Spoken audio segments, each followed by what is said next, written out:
Ascent Landing, Advice for the Indeterminable, featured in The Conflict of Mind by O.G. Rose.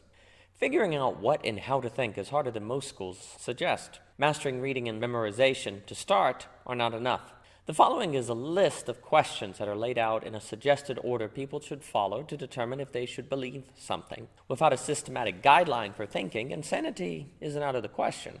Please don't assume this outline is perfect, and perhaps the order needs adjustment, but at the very least I hope it helps.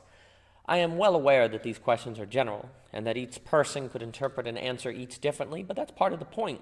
This guideline is for you, so the list needs to shapeshift.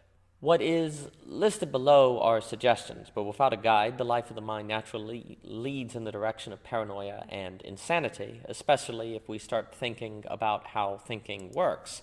Personally, ending up a character in a Pynchon novel doesn't sound very fun.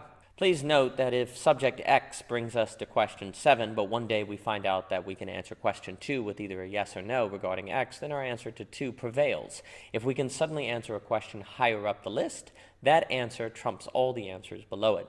Please note that each general question is not necessarily easy to answer, for each assumes a capacity to accurately interpret and understand situations, a skill which none of us come by easily.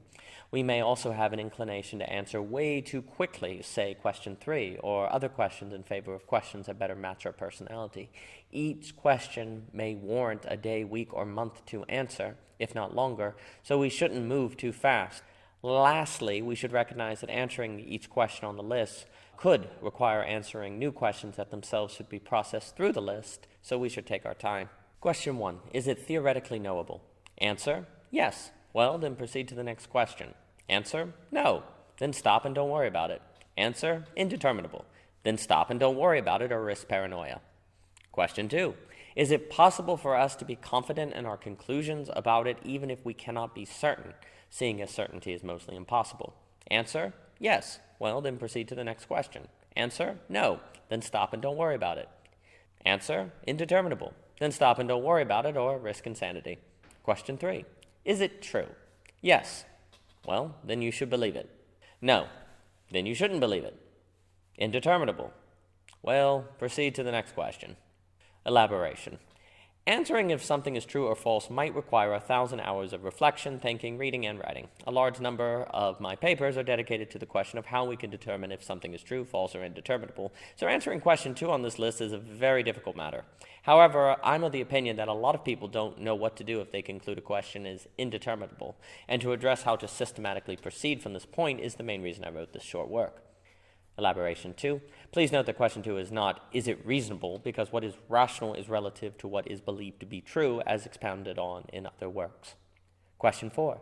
Is it important? Answer: yes. Well, then proceed to the next question. Answer: no. Then drop the question. Indeterminable.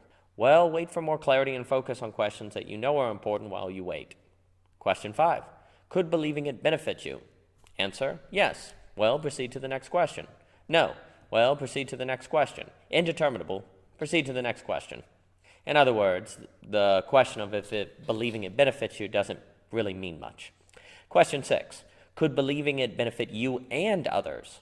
If the answer is yes, then you should believe it. If the answer is no, you should proceed to the next question. If it's indeterminable, you should proceed to the next question. Question 7.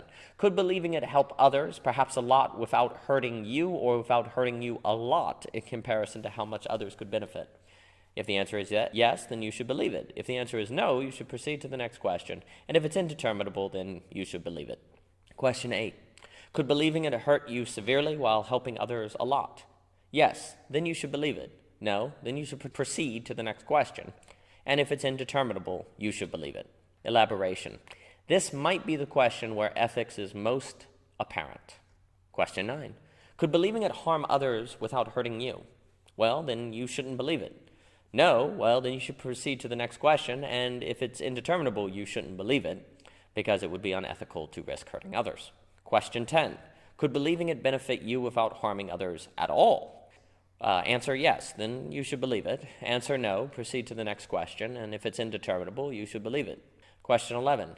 Could believing it benefit you perhaps a lot while harming others a lot? If the answer is yes, then you shouldn't believe it. If no, you should proceed to the next question. And if it's indeterminable, you shouldn't believe it. Question 12. Could believing it benefit you while harming others insignificantly? Now, this is a trickier one. Well, yes. If the answer is yes, this depends on how you are benefiting and how much others are suffering. If you might die and others be inconvenienced for 5 minutes, then you should believe it. A cost-benefit analysis is required, which is very hard to do. If the answer is no, then you should proceed to the next question. If it's indeterminable, if you can't determine that it will benefit you, but know it will harm others, you shouldn't believe it. If you can't determine that it will harm others, but know it will benefit you, then it depends on how badly others will be harmed. Again, a cost-benefit analysis. If you can't determine if you'll benefit or if others will be harmed, you shouldn't believe it. Elaboration. This might be the trickiest question on the chart. You should triple-check your answer, especially if you stand to gain. Question 13. If it won't hurt or help anyone at all, how can the question be important? Because it's good, then it benefits someone. Because it's beautiful, again, it benefits someone. Because it's true, then you should have stopped on question 2. If you reach question 13, you should drop the question for better inquiries. For more by O.G. Rose, please visit ogrose.com, and you can find us on Instagram, Twitter, and so forth. And thank you for your time.